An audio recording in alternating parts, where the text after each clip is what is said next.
Salut à tous, j'espère que vous avez la forme. On se retrouve aujourd'hui pour parler de ce GPS Wahoo Element ROM version 2. On s'était laissé sur l'unboxing la semaine dernière. Et bien là, on va le démarrer, regarder comment est-ce qu'il synchronise avec l'application, rentrer ensuite dans le vif du sujet en allant fouiller dans les menus et dans l'application pour être prêt pour aller le tester sur le terrain. Je languis, il faut bien passer par ces étapes pour découvrir et prendre en main l'appareil. On se retrouve juste après le générique pour voir ça en détail. C'est parti.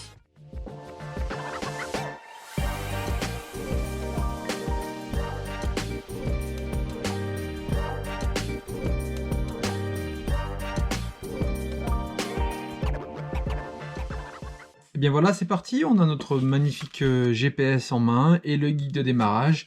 Et on va aller suivre pas à pas les instructions qu'on a dans le guide de démarrage. Alors je pense qu'on peut le faire de manière plus intuitive, mais nous on va faire ça de manière un peu scolaire. Comme ça vous aurez toutes les étapes.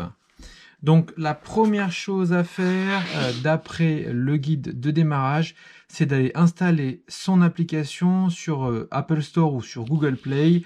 C'est l'application Wahoo Element. Eh bien nous on va aller télécharger, moi je suis sur Apple, donc l'Apple Store, la voilà, Wahoo Element Companion. Ne pas confondre avec Wahoo Fitness ou d'autres systèmes là, vous voyez il y a d'autres applications, là on va bien chercher Wahoo Element Companion. On va ouvrir l'application. Donc ça, c'est la première étape, installer l'application ou créer votre compte. Bon, on est bien accueilli, une petite vidéo un petit peu sympa là. Voilà, on va la laisser défiler. Donc d'un côté, j'ai bien mon installation de l'application qui est terminée. J'ai validé, moi il me demandait de valider l'autorisation pour l'accès au Bluetooth et à l'appareil photo. J'enlève donc la petite étiquette, je découvre l'écran. J'ai le petit bouton ici qui permet de mettre en route le GPS. Je laisse appuyer. Je vous laisse en temps réel pour voir un petit peu le temps de chargement, le temps de mise en route. Après, c'est la première fois, donc je pense que c'est d'être plus rapide pour les autres fois. Allez, ça va partir. Et on va avoir donc le flashcode. Si tu es ici, c'est peut-être que tu veux acheter ce GPS. Et bien la bonne nouvelle, c'est que j'ai trouvé 10% de remise sur l'achat de ce modèle et sur l'achat des modèles Wahoo de manière générale qui sont disponibles sur WeRideOnCycling.com. Tu trouveras en commentaire le code promo à renseigner dans ton panier et tu auras 10% sur le prix proposé en vente sur la boutique en ligne. Franchement, ça vaut le coup, alors n'hésite pas, file en commentaire. Il va falloir scanner avec l'application pour jumeler votre appareil. De l'autre côté, donc la caméra de votre téléphone. Regardez, c'est hyper rapide. Ben voilà, jumelé hôtel. Donc je peux valider ici sur OK. Voilà, Wahoo identifié OK. A priori, donc il est déjà synchronisé. Je le jumelle ici sur mon application. J'autorise, oui, moi, à recevoir les notifications. J'aime bien recevoir les notifs quand je roule, les SMS, etc. Je pense que c'est ça. Je valide et je retrouve ici mon Wahoo qui est directement installé. Ben voilà, ça a l'air d'être super simple pour le jumelage. Je ne vais pas encore rentrer dans les touches parce que ça, on va le faire juste après. Ce que je sais, c'est que dans n'importe quel appareil, en général, il y a une petite mise à jour à faire. Et ici, vous voyez, rien n'est affiché sur le Wahoo. Mais par contre, sur votre téléphone, vous cliquez sur installer. Et là, on va voir ce que ça donne. Certainement que la mise à jour va se faire de manière automatique et directe entre le GPS et sa base qui est ici le smartphone. Donc on va laisser le GPS faire sa mise à jour. Je suis un peu curieux, je regarde en même temps les différentes informations que vous avez. Voilà, la mise à jour est disponible. Je peux ici configurer mon réseau Wi-Fi. Donc moi je vais taper sur paramètres Wi-Fi et je vais aller renseigner mon réseau Wi-Fi de la maison. Ça, c'est pour gagner du temps. Quand c'est en Wi-Fi, ça évite de passer par l'application pour les mises à jour, je pense. Et ça fait gagner du temps sur le téléchargement des mises à jour, ouais, ou des parcours. Même ça sera peut-être en automatique. Ça, je le verrai quand je le testerai sur le terrain. Voilà, mon réseau Wi-Fi est enregistré. Donc, je vais revenir en arrière, voir s'il y a d'autres informations que je peux faire ici. Donc, sur mon installation, elle est là. Ça y est, c'est en train de se lancer, mise à jour. Donc on voit installing. Donc forcément, il y a pas mal de mises à jour à faire au départ. Quand les produits sont neufs, faut être patient, faut faire l'ensemble des mises à jour. Comme ça, vous êtes tranquille, vous allez pouvoir avoir un appareil qui est optimal. Moi, je laisse faire, ça dure quelques minutes, mais c'est pas grave. C'est pour avoir le matos le plus opérationnel possible. Voilà, c'est la fin de la mise à jour. Le Wahoo est en train de se redémarrer. L'application ici a bien lancé toutes les informations. Pour l'instant, pas de bug apparent. C'est un petit peu long pour être très franc avec vous, mais je pense que quand l'appareil date un petit peu, eh bien, il faut qu'il se mette à jour pour être le plus efficace possible sur vos prochaines sorties. Donc voilà, c'est en train de se terminer.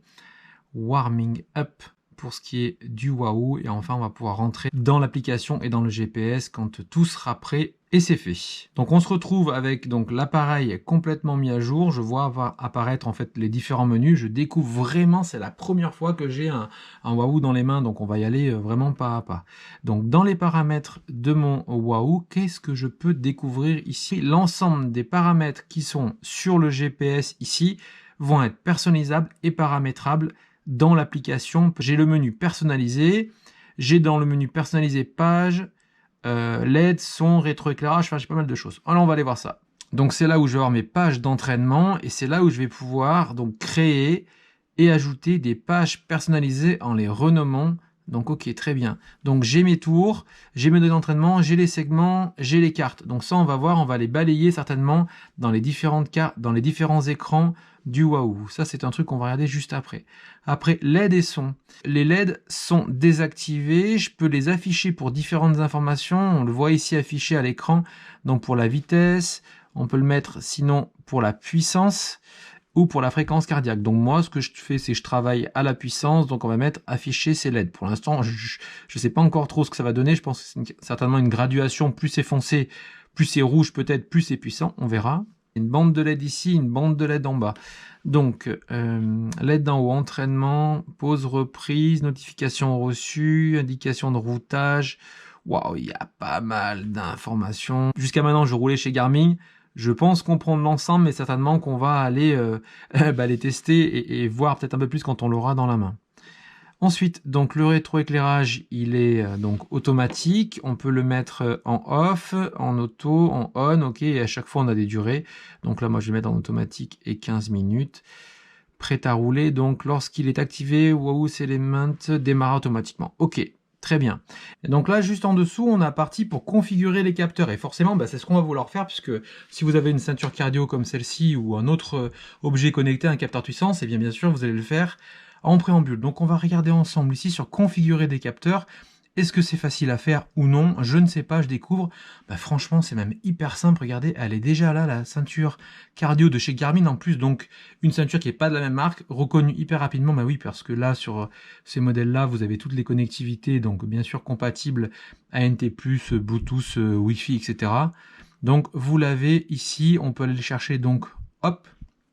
Et on va voir comment ça se passe. Enregistrer le capteur HRM. Voilà, vous avez entendu un petit bruit, donc il a bien été détecté et associé, et on le voit ici en fait, dans le menu apparaître connecter capteur HRM Pro, donc franchement, c'est parfait. Et donc bien sûr, s'il y a d'autres capteurs, c'est la même chose. On a aussi la possibilité d'avoir le couplage avec le capteur de glycémie Super Sapiens, pour ceux qui ont des problèmes de glycémie, alors pas ceux qui veulent performer, moi j'encourage à l'utiliser exclusivement pour les diabétiques, mais bon, ça c'est un autre sujet.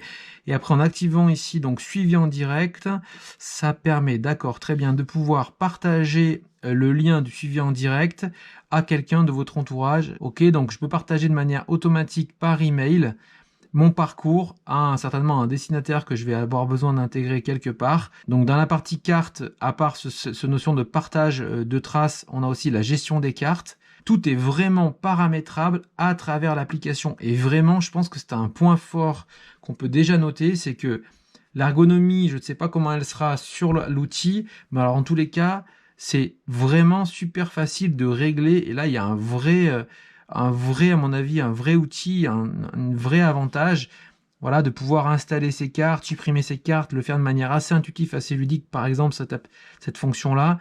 Je pense que l'application sera vraiment un truc super pour arriver à gérer son Wahoo. Donc la gestion des cartes, le tracé vers le haut, le recalcul automatique. Décidément, regardez, on n'est qu'à la moitié. En fait, il y a vraiment tout sur cette application. Donc, le tour automatique. Donc, ça, c'est si vous voulez faire, par exemple, des enregistrements automatiques au kilomètre ou pas. Moi, je vais mettre off. J'aime bien appuyer sur la touche là pour enregistrer. Pause automatique si vous arrêtez. Alors, segment Strava Live. Eh bien, oui, forcément, moi, ça m'intéresse, ça, puisque j'ai ça. Donc, certainement qu'il va falloir que je coupe l'application, mais on aura bien sûr le suivi des segments sur Strava. Et ensuite, là, j'ai entraînement planifié, les notifications d'entraînement, les sons d'intervalle, téléversé, donc après on arrive après les sorties sur Wi-Fi, une fois que j'ai fini ma sortie, est-ce que je veux qu'elle soit enregistrée automatiquement? Oui, parfait. On arrive sur la fin de cette configuration, donc on a, je pense, tout balayé ici. Je regarde après ce qu'il y a, ces profils. Alors ça, je l'avais déjà renseigné par rapport à l'application sur lequel j'avais installé le Home Trainer. Donc j'ai encore mes données qui sont enregistrées ici. Ok, il faudrait juste que je reparamètre parce que là, c'est pas bon. Je le fais vite fait. 307, ok. Alors, très bien, hein, parce que j'allais faire vite, mais non, en fait, c'est hyper important. C'est vos fameuses zones d'entraînement. Donc c'est là où vous allez pouvoir paramétrer eh bien, vos zones et vos plages d'intensité, vos plages de puissance. Moi, je ne vais pas prendre le temps de les régler complètement ici. J'ai rentré ma FTP. Pour ceux qui connaissent la FTP, vous la rentrez. Automatiquement, ça vous calcule ici les différentes zones de puissance. Et c'est top. Pareil pour la fréquence cardiaque. Donc, je préfère le calcul automatique de mes zones de cardio. Ou alors, je les rentre. Moi, je les connais. Je les paramétrerai juste après. C'est à vous de les renseigner si vous souhaitez. Voilà. Donc là, j'ai mon profil. C'est vraiment intéressant parce que du coup, là, c'est la préférence matérielle. Donc c'est là où vous allez paramétrer les affichages, etc. Et là, c'est le profil physiologique, on va dire. Vous, poids, taille, zone cardio, zone de puissance, c'est là où vous allez pouvoir paramétrer votre forme, on va dire, si je peux me permettre comme ça. Ensuite, on a un petit onglet dans l'application ici, statistiques. Donc, est-ce que j'ai des infos? Normalement, je ne dois rien avoir. Voilà, je n'ai rien. Je n'ai rien du tout.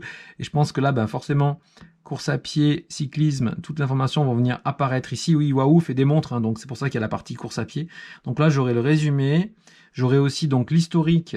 Bah oui, tout à l'heure, forcément, je l'ai démarré, j'ai testé. Donc j'ai ici... Ah ben voilà, vous voyez ma fille hein, qui m'envoie des petits messages là avec, avec des petits cœurs. Donc c'est tout bête, mais on voit ici ajouter l'information du SMS avec qui vous envoie le message et le petit message qui est apparu et sur le smartphone et sur le... Voilà, et ça apparaît dans les notifications. Bref, merci Clémentine pour le petit message inopiné. Donc dans la partie entraînement, eh bien écoutez, on va découvrir ça à nouveau ensemble. Donc on a la partie choisir et planifier les itinéraires. Ok, très bien. Donc là, certainement qu'on a notre bibliothèque d'itinéraires qu'on aurait préparé. Pour les ajouter, on peut aller dans ce petit plus. Donc, créer un itinéraire en allant à une destination. Ok, on va faire un petit test. On va sélectionner la ville de Valence dans la Drôme. Ok, c'est assez intuitif, assez simple. Parce que je vois ce qui est intéressant, c'est que là, je vois route, chargement. Et ok, l'itinéraire, vous avez vu, a directement été téléchargé dans le Waouh au même moment où l'itinéraire a été validé sur l'application. Donc vraiment, en termes de communication, les deux sont super. Donc voilà un itinéraire. Si on veut retourner dans itinéraire, parce que j'ai vu qu'on avait d'autres possibilités, donc on va effacer celui-ci et on va modifier ici en important par exemple un fichier. Ok, on peut importer à partir d'un fichier GPX et l'intégrer directement. Je ne suis pas entré vraiment dans le détail, mais c'est assez simple. Et après, donc pour les entraînements, donc ici, qu'est-ce qui est possible de faire? Dans l'entraînement planifié, ok, il y a déjà des tests en fait, il y a déjà des entraînements qui sont donc intégrés. J'imagine que si je choisis par exemple, allez, le 12 fois 1 minute qui est par définition ici, je choisis cet entraînement-là, il est directement chargé dans mon Waouh, ok, et j'ai plus qu'à appuyer sur Start pour le lancer. Ouais, c'est décidément, vous voyez, si je l'arrête, tac, automatiquement il sort. C'est vraiment en temps réel. C'est hyper ludique, hyper simplifié, très connecté comme utilisation pour l'instant, j'adore. Sélectionner, personnaliser les alertes. Donc par exemple, on peut paramétrer ici boire toutes les, si on met répéter, toutes les 10 minutes, allez on va dire 15 minutes, enregistrer. Ok, donc là, dans mon GPS, à partir de maintenant, à chaque fois que je vais rouler, toutes les 15 minutes, j'aurai une alerte pour boire. Je peux ajouter donc une deuxième. Ok, très bien. C'est ce que fait aussi Garmin, mais là, encore une fois, c'est hyper intuitif parce que c'est tout par l'application. C'est très rapide. Qu'est-ce que je peux regarder aussi? Type de sortie intérieur-extérieur, parce que c'est connecté, donc je peux valider d'un mode intérieur à un mode extérieur. On le voit ici sur l'écran. Donc, ma foi, tout est encore extrêmement simple. Voilà, quoi vous dire d'autre dans l'outil. Hein. Moi, je suis assez épaté par l'agilité, on va dire, entre l'application et le GPS. Tout se fait de manière assez rapide. Dès que je vais modifier un paramètre ici, et que je vais changer quelque chose ici, c'est modifié en instantané dans le GPS, dans le Waouh, donc ça c'est chouette. Je crois qu'on a tout fait, le profil, les statistiques, j'en aurai plus tard à faire quelques activités, et voilà. Donc on a ici parcouru l'ensemble de l'application et du GPS. Maintenant, on va laisser l'application de côté, et on va essayer de manipuler avec l'ensemble des touches qui sont là, que je ne connais pas. Mais pour l'instant, vous avez vu que j'en ai pas eu besoin, mais bien sûr, pour lancer, etc., je vais en avoir besoin. On va aller directement voir comment est-ce qu'on utilise les touches du GPS. Donc voilà, on est sur notre GPS dans la première page qui s'affiche. Je pense que c'est le menu tout simplement quand on le démarre. Et vous allez voir, on a donc une touche, vous l'avez vu tout à l'heure, c'était pour démarrage et extinction de votre GPS. Et sur le côté, touche vers le haut, touche vers le bas. Là, c'est tout à fait simple. Ici, la prise de chargement. Et là, 3 petites touches qui vont correspondre en fait aux différentes informations qui sont juste en dessous. Donc par exemple, là, je suis sur départ de la route. Donc si je mets départ, je vais lancer mon activité. Ce qu'on verra dans la vidéo sur le test terrain. Nous, on va continuer à regarder un petit peu à l'intérieur de ce GPS. Donc si je descends ici, puisqu'il n'est pas tactile, ce GPS là, donc je me sers des touches, je descends, et si je veux valider donc de extérieur aller vers intérieur, vous voyez c'est indiqué ici, j'appuie. Là je passe sur un système home trainer, là je passe sur un système extérieur avec un besoin de connexion GPS. Donc je vais descendre. J'ai le menu des routes, comme on l'a trouvé en fait sur l'application directement. Donc là je peux rentrer, choisir et aller donc faire avec les flèches descendre et aller m'emmener vers un endroit de mon choix avec la surface de mon choix, parce que je peux aussi très bien l'utiliser pour le VTT bien entendu, et bien sûr faire rebrousser mon chemin quand on est en train de se déplacer et qu'on veut se faire ramener à la maison. Moi je vais faire emmenez-moi à, donc on va choisir une destination comme on l'a fait tout à l'heure pour Valence.